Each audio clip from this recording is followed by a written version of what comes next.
Morning friends. आज आपण मानसिक आरोग्यासाठी प्रथम उपचार म्हणजेच first aid in mental health हे जे प्रकरण आहे, तर या प्रकरणामध्ये आपण अलगी कृती योजना म्हणजेच अलगी मॉडेल हा घटक आपण पाहत आहोत.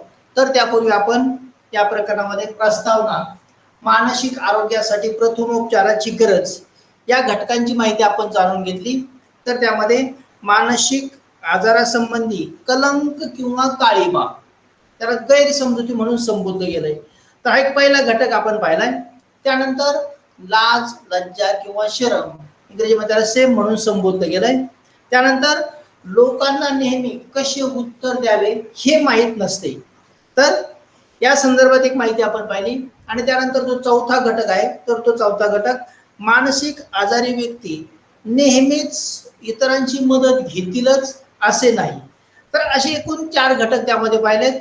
आणि त्यामध्ये मग जे घटक आपल्याला मदत घेण्यास अडथळे ठरत असतात, तर त्यामध्ये आपण पाहिलंय संस्कृती. त्यानंतर जो दुसरा घटक आपण पाहिला होता मोठ्या व्यक्तींचा सल्ला घेणे. त्यानंतर अंधश्रद्धा, त्यानंतर निदान, हस्तक्षेप करणे आणि सुधारलेल्या व्यक्ती ज्या असतात तर त्यामध्ये पूर्वपदावर त्या व्यक्ती येत असतात. तर अशी जी माहिती आहे, ही सर्व माहिती आपण काय केली, या घटकांमध्ये जाणून घेतलेली आहे. तर हे जे संपूर्ण जे घटक असतात, या संपूर्ण घटकांची माहिती आपण काय केली, यामध्ये पाहिलेली आहे. तर मग आता जो आपण जो घटक पाहणार आहोत, तर त्याला काय म्हटलंय, अलगी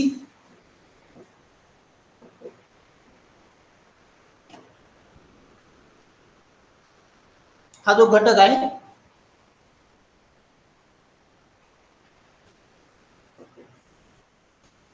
अलगी असं त्याला म्हटलं गेलंय. अलगी मॉडेल, थोडक्यात अलगी मॉडेल. तर हा जो घटक आहे, तर या घटकाची माहिती आपण या ठिकाणी आज पाहणार आहोत. तर सर्वसाधारणपणे दुसऱ्या व्यक्तीच्या आयुष्यामध्ये बदल कसा घडवून आणता येईल यासाठी आपल्याकडून जे प्रयत्न केले जात असतात, तर त्यालाच अलगी मॉडेल असं म्हटलं गेलंय. पुन्हा एकदा ऐका. दुसऱ्याच्या आयुष्यात बदल घडवून आणण्यात कारणीभूत ज्या व्यक्ती असतात किंवा कारणीभूत व्हा असं ज्याला म्हटलं गेलंय, तर त्यालाच काय म्हटलं गेलंय, अलगी योजना म्हणून संबोधलं गेलंय. तर या ज्या अलगी योजना असतात, त्यामध्ये एकूण हे जे प्रत्येक एक एक अक्षर त्या ठिकाणी सांगितलं गेलंय, तर या सर्व अक्षरांची जी माहिती असेल, तर ती माहिती आपल्याला या ठिकाणी पाहता येऊ शकते. तर यामध्ये हा जो पहिला घटक आपण पाहत आहोत, अलगी कृती योजना, तर त्यालाच अलगी मॉडेल असं म्हटलं गेलंय. तर मी आता सांगितलं की दुसऱ्याच्या आयुष्यामध्ये जेव्हा आपण बदल घडवून आणत असतो, त्या ठिकाणी आपण कारणीभूत असतो. या प्रक्रियेला थोडक्यात अलगी योजना असं म्हटलं गेलंय. तर मग दुसऱ्याच्या व्यक्ती असतात, त्या दुसऱ्या व्यक्तीची अशी धारणा असते की आपल्याला कोणत्याही स्वरूपाचा आजार नाही. परंतु आपण जर पाहिलं तर या ज्या व्यक्ती असतात, अनेकदा सतत त्या बडबड करत असतात, निरर्थक बडबड त्याला आपण म्हणता येईल. त्यानंतर त्यांचं जे वर्तन असं थोडंसं हिंसक स्वरूपाचं असतं किंवा अयोग्य वर्तन असतं, इतरांना त्रासदायक किंवा हानिकारक ते वर्तन असतं. त्यानंतर त्या व्यक्ती काय करतात, इतरांचे कपडे फाडण्याचा प्रयत्न करत असतात. म्हणजे असं एकूणच थोडंसं विचित्र स्वरूपाचं ते वर्तन असतं. म्हणजे त्यांना मानसिक उपचाराची त्या ठिकाणी गरज असते. आणि मग या ज्या व्यक्ती असतात, तर त्या व्यक्ती आपण पाहिलं की आजारामध्ये मानसिक आजार असणाऱ्या ज्या व्यक्ती असतात, त्यांचं वर्तन मात्र सर्वसामान्य व्यक्तीसारखं असलेलं आपल्याला दिसून येतं. मग सदरील ज्या व्यक्ती असतात, त्या व्यक्तीमध्ये झालेला जो सूक्ष्म बदल असेल, तर त्या बदलांमध्ये जे मित्र असतात किंवा कुटुंबातील ज्या व्यक्ती असतात, त्यांच्या तो लक्षात येतो. आणि ही समस्या मोठी होऊ नये म्हणून या व्यक्ती काय करतात, त्याला प्रतिबंध घालण्याचा प्रयत्न करीत असतात किंवा वेगवेगळे उपचार त्या ठिकाणी ते करत असलेले आपल्याला दिसून येत असतात. Means the ALGEE action plan be the difference in someone like apply algae. Often we have an image in our minds that someone suffering from a mental illness will behave, for example, talk to themselves, be violent, or dress, wear torn or dirty clothes in a certain way. ये जो persons रहेंगे तो persons का थोड़ा सा behaviour थोड़ा सा अलग हो सकता है, एक्स्ट्रा भी टॉकेटिव हो सकते हैं, उसका ड्रेस अभी जैसे डिस्टर्ब कर सकते हैं, उसका बिहेवियर टोटल डिस्टर्ब हो सकता है, ऐसे पर्सन्स हो सकते हैं। लेकिन ये पर्सन्स का आपने ऑब्जर्व किया, ये ऑब्जर्व करते टाइम उसका बिहेवियर कैसा नॉर्मल हो सकता है, लेकिन एक पर्सन मेंटली थोड़े से भी डिस्टर्ब हो सकती है, लेकिन बाकी की फैमिली जो मेंबर्स रहेंगे, रिलेटिव्स रहेंगे, उसको इजीली अंडरस्टैंडिंग हो सकता है ये थोड़ा सा भी डिस्टर्ब हुआ है, तो ये क्या कर सकते हैं, ट्रीटमेंट देने के लिए स्टार्ट कर सकते हैं, लेकिन इसको ये पर्सन्स क्या कर सकते हैं, एडजस्ट नहीं कर सकते। However, in majority of the cases, individual with a mental illness will appear just like someone without a diagnosed mental illness. Their behaviors initially might appear to be different from how they usually behave only to close friends and family members. तो ये persons रहेंगे तो persons का behaviour कैसा थोड़ा सा अलग हो सकता है, और बिहेवियर अलग होने के बाद एक ऐसा मेंटली थोडेसे डिस्टर्ब हो सकते। तर या ज्या व्यक्ती असतात तर या व्यक्तीचं वर्तन एकूणच थोडंसं इतरांना त्रासदायक, घातक किंवा हानिकारक असलेलं आपल्याला त्या ठिकाणी दिसून येत असतं, आणि कुटुंबाचे हे लक्षात आल्यानंतर ते काय करतात, त्यावर उपचार करण्यासाठी प्रयत्न करत असलेले आपल्याला दिसून येतात। म्हणजेच वेळेच उपचार त्या घटकाच्या संदर्भात जर केलेला नसेल तर मग काय होईल, व्यक्तीमध्ये मोठा आजार किंवा गंभीर समस्या निर्माण होण्याची त्या ठिकाणी शक्यता असते, आणि म्हणून मग वेळेच उपचार त्या ठिकाणी करणं गरजेचं असतं। तर मग सर्वसाधारणपणे हा जो घटक आपण पाहत आहोत कोणता, अलगी, तर हे जे ए, त्यानंतर एल, त्यानंतर जी, त्यानंतर ए, असे जे हे जे एकूण 5 ते 6 घटक आहेत, ते 5 घटक, ए मीन्स अप्रोच, असर्ट and assist in any crisis, म्हणजे त्याला संपर्क साधने आणि परीक्षण करणे म्हणून संबोधलं गेलंय। म्हणजे ज्या व्यक्तीला या उपचाराची गरज असते अशा व्यक्तींशी संपर्क साधणे, संपर्क साधल्यानंतर वर्तनात बदल काय झालेला आहे या संदर्भात परीक्षण करणं महत्त्वाचं असतं। म्हणजे हा एक पहिला महत्त्वाचा घटक या ठिकाणी सांगितलं गेला, त्यालाच काय म्हटलं गेलंय, अप्रोच, असर्ट and assist in any crisis, म्हणजे संपर्क साधणे आणि परीक्षण करणे। त्यानंतर यल हा जो दुसरा घटक आहे, तर त्यामध्ये L listen not judgmentally, listen not judgmentally म्हणजे काय, निपक्षपातीपणे ऐकणे। ती जी व्यक्ती जे काय सांगत असेल ती जी संपूर्ण माहिती आपण काय करायची, फक्त अगोदर ऐकून घेणं गरजेचं असतं। ती माहिती ऐकून घेतल्यानंतर त्या व्यक्तीच्या बोलण्यात, वर्तनात कशा स्वरूपाचा बदल होत असतो हे फक्त आपण अगोदर पाहणे गरजेचं असतं, आणि ते पाहत असताना त्या व्यक्तीच्या मनात त्या व्यक्तीविषयी आपल्या मनात कोणतं निगेटिव्ह थिंकिंग असू नये। म्हणजे आपण फक्त काय करायचं, एक चांगल्या भावनेची संपूर्ण माहिती आपण ऐकून घ्यायची, त्याच प्रक्रियेला काय म्हटलं गेलंय, निपक्षपाती। तर निपक्षपातीपणे आपण काय करायचंय, ती माहिती फक्त त्या ठिकाणी जाणून घ्यायची। त्यानंतर असणारा जो पुढचा घटक जी, तर जी म्हणजे गिव्ह सपोर्ट अँड इन्फॉर्मेशन, म्हणजे ही जी व्यक्ती असते तर त्या व्यक्तीला काय करायचंय, आधार द्यायचा आणि त्याला माहिती पुरवायची। म्हणजे ज्या व्यक्तीला मानसिक आजार झालेला असेल किंवा जी लक्षणे आपल्याला ती दिसत असतात, तर अशा व्यक्तीला काय करायचंय, एक मानसिक आधार देणं गरजेचं असतं। मग त्या व्यक्तीला त्या ठिकाणी आधार द्यायचा आहे। त्यानंतर तिच्या जे गरजा असतात त्या संदर्भात त्यांना जी माहिती हवी असते ती माहिती त्या व्यक्तींना देणं गरजेचं असतं। म्हणजे एकूणच काय, त्या ज्या व्यक्ती असतात त्यांना जे आधार कोणत्याही स्वरूपाचा असेल, मानसिक असेल किंवा इतर काय असेल, तो जी समस्या असेल ती जाणून घ्यायची, त्यानंतर त्या व्यक्तीला आधार द्यायचा, जी माहिती असेल ती माहिती त्या व्यक्तींना पुरविणं गरजेचं असतं। तर अशा प्रकारे हा एक दुसरा घटक या ठिकाणी सांगितलं गेलाय। त्यानंतर ई मध्ये 2 ई त्या ठिकाणी सांगितले गेले, म्हणजेच encourage appropriate professional help. Encourage appropriate professional help म्हणजे व्यावसायिक तज्ञांची मदत घेण्यास प्रोत्साहित करणे. तर या ज्या व्यक्ती असतात तर या काय करतात, व्यावसायिक तज्ञाची मदत घेऊन त्या ठिकाणी आपल्या ज्या समस्या असतात त्या समस्या सोडवण्याचा या व्यक्ती प्रयत्न करत असतात. तर मग हा जो घटक आहे त्यामध्ये आपण जो पाहत आहोत कोणता, ए म्हणजे अप्रोच, असर्ट and assist in any precise म्हणजे संपर्क साधणे आणि परीक्षण करणे. म्हणजे आताच आपण जी माहिती आपण या 4-5 घटकांची पाहिली. एल म्हणजे लिसन नॉट जजमेंटली, त्याला निपक्षपातीपणे ऐकणे असं म्हटलं गेलंय. त्यानंतर जी गिव्ह सपोर्ट अँड इन्फॉर्मेशन, आधार देणे आणि माहिती पुरविणे.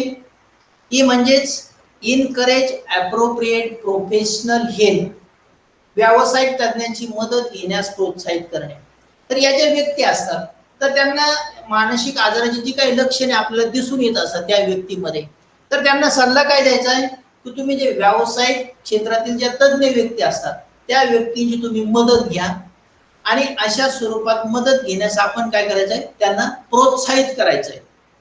आणि त्यानंतर शेवटचा जो घटक असेल ई म्हणजे encourage help, encourage self help another support strategies म्हणजे स्वतःला मदत करण्यासाठी सहाय्यभूत योजना करण्यास प्रेरित करणे. तर अशा प्रकारे हे जे एकूण 4 ते किती 5 घटक त्या ठिकाणी सांगितले गेले, तर या सर्व घटकांची माहिती यामध्ये अलगी योजनेमध्ये त्या ठिकाणी सांगितली गेली. तर मग ज्या व्यक्ती मानसिक आजारामध्ये झालेल्या असतात त्यानंतर एकूणच वर्तनामध्ये त्यांना त्या ठिकाणी तो बदल झालेला आपल्याला दिसून येतो. म्हणजे सर्वसाधारणपणे हे जे बदल असतात तर हे बदल टप्प्याटप्प्याने व्यक्तीमध्ये झालेले आपल्याला त्या ठिकाणी दिसून येत असतात. तर मग सर्वसाधारणपणे हे जे बदल असतात तर या व्यक्तींना या सर्व घटकांची जाणीव होणं गरजेचं असतं.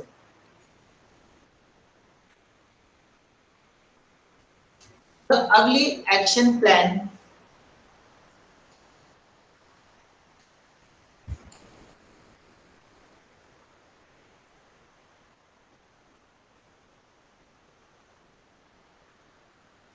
if these early signs are recognized as being a red flag, that is something to be concerned about, then step can be taken to try and prevent it from becoming a bigger problems. ये persons रहेंगे तो उसका अलग अलग problem create हो सकती है, लेकिन उसमें जो अगली मॉडल्स उसमें आगे नीचे दिए हैं तो A L G and double E. A means approach, assert, assist in any crisis. Next, L means listen non-judgmentally.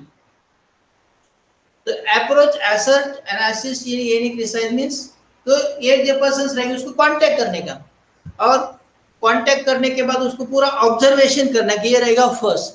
Second L means listen non judgementally. तो लिसन नॉट जजमेंटली में सिर्फ इसको क्या ये इंफॉर्मेशन दे सकते हैं, सिर्फ अभी इंफॉर्मेशन अभी क्या करने की एक्सेप्ट करने का है, बाकी कुछ इसको सजेशन अभी देने का नहीं, सिर्फ इंफॉर्मेशन आपको एक्सेप्ट करने का है. उसके बाद जी गिव सपोर्ट इंफॉर्मेशन मीन्स उसको क्या करें, सपोर्ट करने का, और ये इंफॉर्मेशन उसको होना है तो ये इंफॉर्मेशन सिर्फ आपको क्या करने का है, बताने का है. Next E means encourage appropriate professional help means जे ऑक्युपेशनल पर्सन्स रहेंगे, ये ब्रिलियंट पर्सन्स रहेंगे, ये सिर्फ उसको क्या करने का है, इंप्रूवमेंट करने का है, उसका बिहेवियर जो चेंज होगा उसको इंप्रूवमेंट करने का है. और लास्ट रहेगा E encourage self help end another support strategies. तो सेल्फ आपको क्या करने का है, उसको हेल्प करने का है, और हेल्प करने के बाद ये पर्सन को आपको क्या करने का है, सपोर्ट करने का है. तो ऐसे स्टेप बाय स्टेप ये पूरी इंफॉर्मेशन आपके सामने हो गए। ये रहेगा अगली मॉडेल्स। तो उसके बाद ये जे नेक्स्ट न्यू पॉइंट रहेगा, तर त्याला आपण संपर्क करणे, अजून पुढचा घटक असेल संपर्क साधने नंबर 1। अजून संपर्क साधने, तर या ज्या व्यक्ती असतात तर त्या व्यक्तीशी आपल्याला काय करायचं आहे, संपर्क साधायचा आहे। त्यानंतर त्याचं परीक्षण करायचं आहे, त्या व्यक्तीचं परीक्षण करायचंय, संपर्क साधायचा आहे, त्यानंतर त्यांना सहाय्य करायचं म्हणजे काय, मदत करायची। तर या ज्या व्यक्ती असतात तर यांचे जे एकूण आपण जे 5 घटक पाहिले, त्या 5 घटकामध्ये अगली मॉडेल अगली योजना त्याला म्हटलं गेलंय। तर संपर्क साधणे, परीक्षण करणे आणि सहाय्य करणे means approaching, assessing and assisting असं त्याला म्हटलं गेलंय। तर मग आपण आपल्या ज्या भावना असतात इतरांसमोर आपण काय करतो, त्या व्यक्त करण्यास टाळत असतो, कारण आणि त्यामुळे आपल्याला सुरक्षित वाटत असतं अशी त्यांची एक मनाची धारणा असते। आपल्या ज्या आपण आपल्या भावना इतरांपुढे व्यक्त करण्यासाठी आपण काय करतो, टाळण्याचा प्रयत्न करतो आणि टाळल्यानंतर आपल्याला जर सुरक्षित वाटत असेल तर आपण अशा इच्छा भावना आपण काय करतो, व्यक्त करत नाही। तर अशा व्यक्तींना ते प्रोत्साहित करणं गरजेचं असतं। परंतु यांना असं वाटतं की आपण आपल्या भावना जर व्यक्त केल्या नाहीत तर या व्यक्तींना सुरक्षित वाटतं आणि त्यामुळे त्या ताणतणावात असलेल्या आपल्याला दिसून येतात। मग त्यांच्याशी आपल्याला काय करावं लागतं, संपर्क साधणं गरजेचं असतं। परंतु अनेकदा त्या ठिकाणी या गोष्टी सर्व कठीण असलेल्या आपल्याला त्या ठिकाणी दिसून येत असतात। तर मग या ज्या व्यक्ती असतात तर वारंवार या सर्व व्यक्तींना त्या ठिकाणी या सर्व गोष्टीची गरज असलेली आपल्याला त्या ठिकाणी दिसून येत असते। तर मग हा जो घटक या ठिकाणी आपण पाहत असतो कोणता, संपर्क साधणे, परीक्षण आणि सहाय्य करणे। तर आताच आपण जी माहिती आपण पाहत आहोत, आपण आपल्या भावना इतरांसमोर व्यक्त करण्यास टाळतो की जेणेकरून आपणास असुरक्षित वाटते। जे लोक ताणतणावात असतात त्यांच्याशी संपर्क साधणे आपल्याला अवघड वाटते, कारण आपल्याकडून त्यांचा अपमान होईल अशी भीती वाटत असते।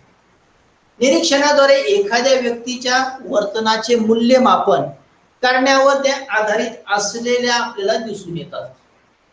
तर या ठिकाणी आपण फक्त परिस्थिती समजून घेण्याचा प्रयत्न केलेला आहे आणि मग लक्षात घे की काही व्यक्तींमध्ये वर्तनाशी संबंधित बदल होत असलेले आपल्याला त्या ठिकाणी दिसून येत असतात।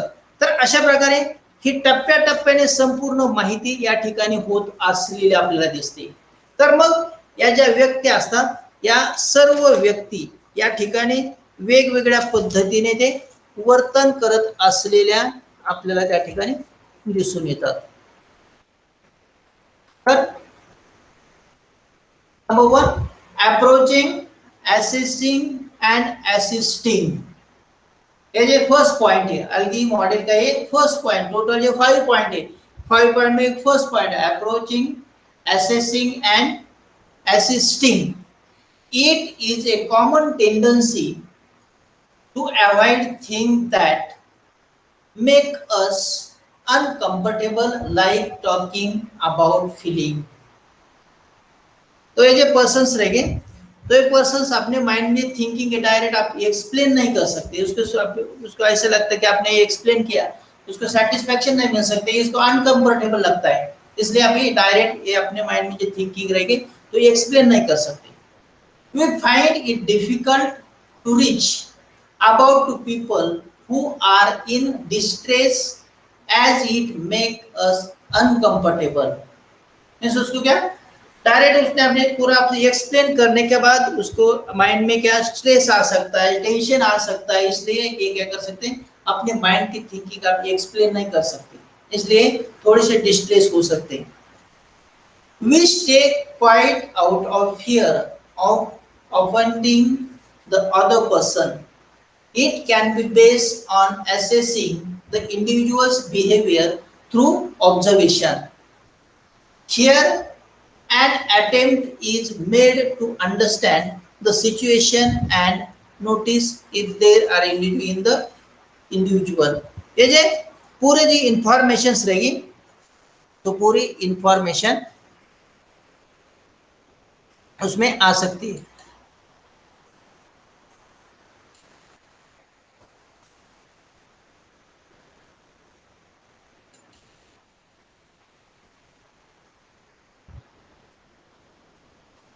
ये पूरी इधर इंफॉर्मेशन आने के बाद ये पूरा एक फर्स्ट जो पॉइंट है, तो फर्स्ट पॉइंट इधर पूरा कंप्लीट हो गया। तो उसके बाद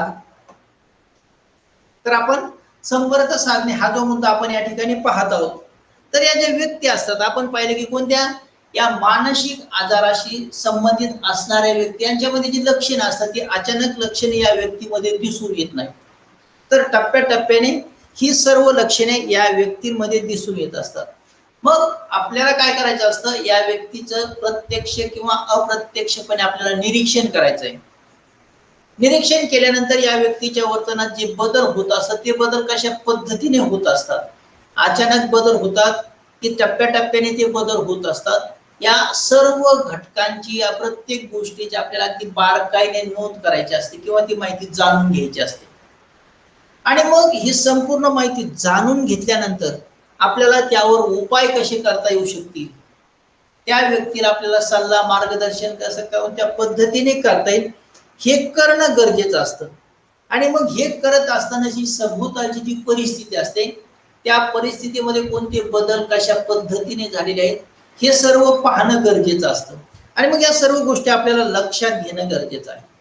त्यानंतर हे सर्व करत असताना त्या व्यक्तीच्या वर्तनासंबंधित जे काही बदल असतात ते बदल कसे होतात आणि का त्यामध्ये कोणत्या बदलाची आवश्यकता आहे, म्हणजे आपण कोणत्या पद्धतीने सल्ला दिल्यानंतर या व्यक्तीच्या वर्तनात बदल होऊ शकेल हे त्या ठिकाणी महत्त्वाचं मानलं गेलंय।